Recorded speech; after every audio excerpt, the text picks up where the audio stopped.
আজ সকালে ঘর ঝাড়তে একটা ছবি বাইরে এলো, তো এই ছবিটা আবার কার, তাই স্কিপ না করে প্রথম থেকে দেখতে থাকো, আমি শেষে বলছি এই ছবিটা কার।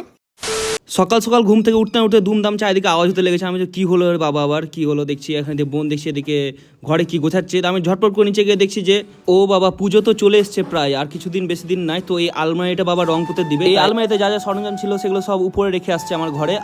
আর এই শোকেসটা রং করতে দিবে সঙ্গে, আর এই শোকেসেরও জিনিসপত্র সব উপরে রেখে আসছে। আর প্লাস এই ঘরটা পুরোটা ঝাড়া হবে আজকের দিন, আমি ভুলে গেছিলাম। তো এই তো আর কি বলবো, সকাল সকাল আবার এই যে শুরু হয়ে যাবে কাজ। আমি গামলাতে করে জিনিসগুলো উপরে নিয়ে গেলাম, তাতে ঝটপট করে উপরে গিয়ে ওই বড় ঘরটা আমার ঘরের পাশে ঘরটা রাখতে হবে। আর যখনই ঘর যারা শুরু হয়, এই যে বোনের সাথে আমার মজা করতে খুব ভালো লাগে। এই বাবার ছবি আঁকাটা আমি বলছি আমি এঁকেছি, ওটা আমি আঁকিনি, ওটা আমার মানে বড় বোন এঁকেছে। আর এই জিনিসপত্র ট্রফিগুলো আমিও প্রথমে বলছি এগুলো আমি পেয়েছি সব। তো এগুলো সব আমার বড় বোনও পেয়েছে, ও এঁকে ড্রয়িং কম্পিটিশনে ফার্স্ট সেকেন্ড হয়ে সব ট্রফিগুলো পেয়েছে। আর এই যে ঘর ঝাড়া দেখতে দেখতে আমার বোন দেখছি কি একটা দেখছে, ছোট বোনও। আর এই প্রত্যেক বছর ঘর ঝাড়তে ঝাড়তে একবার করে অ্যালবামগুলো দেখতে খুব ভালো লাগে। আর এই যে এটা আমি প্রথমে বিশ্বাসই করছিলাম না, এটা ক্লাস 5-6 এটা ছবি, তখন বাবাদের সাথে দীঘা গেছিলাম। আর এই দেখো কত বড় ভুঁড়ি ছিল, এখনো ভুঁড়ি আছে, তো বেশ একদম গুবলু গাবলু দেখতে। ঝটপট উপরে এসে আরেকটা জিনিস দেখা, এটা আমি ছোটবেলায় খেলতাম। বাবা যখন গ্যাংটক গেছিল তখন আমাকে এটা এনে দিয়েছিল ছোট্টবেলায়, আমি তখন খুব যে হলে 2-3 বছরের ছেলে হবো।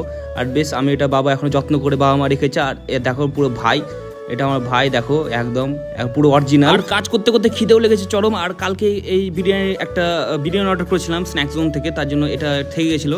আর এটা দেখো কত সুন্দর বিরিয়ানিটা, কালকে খাইনি, তো আমি আর বুনু এটা শেয়ার করে এখন খাবো। তো এখানে ভিডিওটা শেষ। ভিডিওটা ভালো লাগে চ্যানেলটা সাবস্ক্রাইব করো এই ডেইলি ব্লগ দেখার জন্য।